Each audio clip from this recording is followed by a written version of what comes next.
ഇറാനുമായുള്ള ബന്ധം സംഘർഷത്തിലേക്ക് എത്തി നിൽക്കെ ഗൾഫ് തീരത്തേക്ക് തങ്ങളുടെ വമ്പൻ അർമാഡ അയച്ചെന്ന് വ്യക്തമാക്കി അമേരിക്കൻ പ്രസിഡന്റ് ഡൊണാൾഡ് ട്രംപ്. ചിലപ്പോൾ അത് നമുക്ക് ഉപയോഗിക്കേണ്ടി വരില്ലെന്നും അദ്ദേഹം സൂചിപ്പിച്ചു. വലിയ സായുധ യുദ്ധക്കപ്പൽ അടങ്ങിയ സംഘമാണ് അർമാഡ.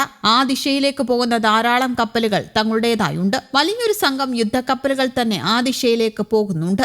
എന്താണ് സംഭവിക്കുകയെന്ന് നമുക്ക് കാണാം. തന്റെ ഔദ്യോഗിക വാഹനമായ എയർഫോഴ്സ് വണ്ണിൽ വെച്ച് മാധ്യമങ്ങളെ കാണവേ ട്രംപ് പറഞ്ഞു. ദക്ഷിണ ചൈന കടലിന്റെ പരിസരത്ത് ചൊവ്വാഴ്ച വരെ ഉണ്ടായിരുന്ന USS എബ്രഹാം ലിങ്കൺ എന്ന വമ്പൻ യുദ്ധക്കപ്പൽ ഇപ്പോൾ ഗൾഫ് തീരത്തേക്ക് അടുക്കുകയാണ്. യുദ്ധവിമാനങ്ങളെ വഹിക്കാൻ കഴിവുള്ള USS എബ്രഹാം ലിങ്കൺ ലോകത്തിലെ വലിയ യുദ്ധക്കപ്പലുകളിലൊന്നാണ്. ഇതോടൊപ്പം 3 യുദ്ധക്കപ്പലുകളും ഗൾഫ് തീരത്തേക്ക് യാത്ര ചെയ്യുന്നുണ്ട്. അണുശക്തി കൊണ്ട് പ്രവർത്തിക്കുന്ന കപ്പലുകളുടെ നിരയായ നിമിറ്റ്സ് ക്ലാസ്സിലാണ് USS എബ്രഹാം ലിങ്കൺ ഉൾപ്പെടുന്നത്. മുൻ അമേരിക്കൻ പ്രസിഡന്റ് എബ്രഹാം ലിങ്കണിന്റെ പേരിലുള്ള ഈ പടക്കപ്പൽ യുണൈറ്റഡ് സ്റ്റേറ്റ്സ് പസഫിക് ഫ്ലീറ്റിൽ ഉൾപ്പെടുന്നതാണ്. 2024 ഓഗസ്റ്റിൽ ഗൾഫ് തീരത്തേക്ക് ഈ യുദ്ധക്കപ്പലിനെ അമേരിക്ക അയച്ചിരുന്നു. ഇറാൻ-ഇസ്രയേൽ സംഘർഷത്തിന് പിന്നാലെയായിരുന്നു ഇത്. USS എബ്രഹാം ലിങ്കണ് പിന്നാലെ ധാരാളം ഗൈഡഡ് മിസൈൽ ഡിസ്ട്രോയറുകളും അമേരിക്ക അയക്കുന്നുണ്ട്. ലോകത്തെ ഏറ്റവും അധികം ഗൈഡഡ് മിസൈൽ ഡിസ്ട്രോയറുകൾ ഉള്ളവരിലൊന്ന് അമേരിക്കയാണ്. 74 ഇത്തരം കപ്പലുകളാണ് ഉള്ളത്. 25 എണ്ണം ഉടൻ കമ്മീഷൻ ചെയ്യും. ഇവയ്ക്ക് പുറമെ സുശക്തമായ വായു പ്രതിരോധ സൈനിക സംവിധാനങ്ങളും അമേരിക്ക വിന്യസിക്കും. വ്യാഴാഴ്ച മാത്രം താൻ ഇറാനിൽ 837 പേരുടെ വധശിക്ഷ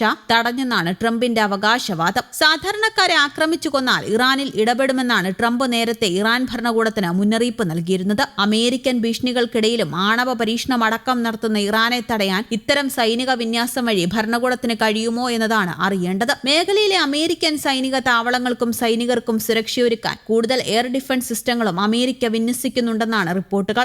ഇറാനുമായുള്ള ചർച്ചയ്ക്ക് താൻ തയ്യാറാണെന്നും ട്രംപ് വ്യക്തമാക്കി. ബുധനാഴ്ച ഇറാനിയൻ അധികൃതർ പ്രതിഷേധത്തിന്റെ ഔദ്യോഗിക കണക്കുകൾ പുറത്തുവിട്ടു. സമീപ ദിവസങ്ങളിൽ പ്രതിഷേധങ്ങളിൽ കുറവ് വന്നതായാണ് റിപ്പോർട്ട്. ഇതിനോടകം 3117 പേർ കൊല്ലപ്പെട്ടതായാണ് ഔദ്യോഗിക കണക്കുകളിലുള്ളത്. എന്നാൽ യഥാർത്ഥ മരണസംഖ്യ ഇതിലും വളരെ കൂടുതലായിരിക്കാമെന്ന് മനുഷ്യാവകാശ സംഘടനകൾ പറയുന്നു. പണപ്പെരുപ്പം, കറൻസിയുടെ മൂല്യത്തകർച്ച, ജീവിത ചെലവ് വർദ്ധിച്ചത് എന്നിവ മുൻനിർത്തിയുള്ള ജനങ്ങളുടെ പ്രതിഷേധം ഇറാനിലെ ഭരണമാറ്റത്തിലേക്ക് അമേരിക്ക വഴിതിരിച്ചുവിടാൻ ശ്രമിച്ചതോടെയാണ് ഇരു രാജ്യങ്ങളും തമ്മിലുള്ള സംഘർഷങ്ങൾ ആരംഭിച്ചത്. പ്രതിഷേധം അടിച്ചമർത്തുന്നതിന്റെ ഭാഗമായി ഇറാൻ ഭരണകൂടം ആയിരക്കണക്കിന് ആളുകളെ വധിച്ചതായി അമേരിക്ക ആരോപിച്ചു. എന്നാൽ ഇരുഭാഗത്തും നാശനഷ്ടങ്ങൾ ഉണ്ടായതായും രാജ്യത്തെ നിരവധി പൊതു സംവിധാനങ്ങൾ പ്രതിഷേധക്കാർ തകർത്തതായും ഇറാൻ പ്രതികരിച്ചു. സംഘർഷങ്ങൾ രൂക്ഷമാകുന്നതിനിടെ സൈനിക നീക്കങ്ങൾ സജീവമാക്കുകയാണ് America.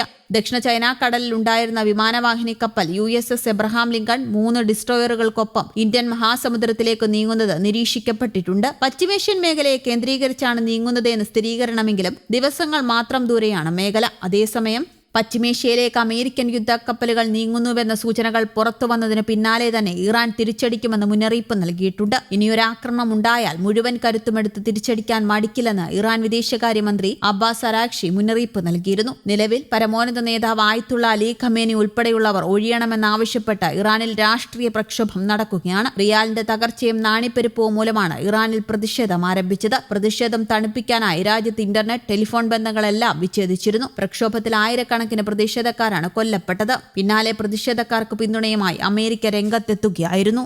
News desk, Kerala Kaumudi.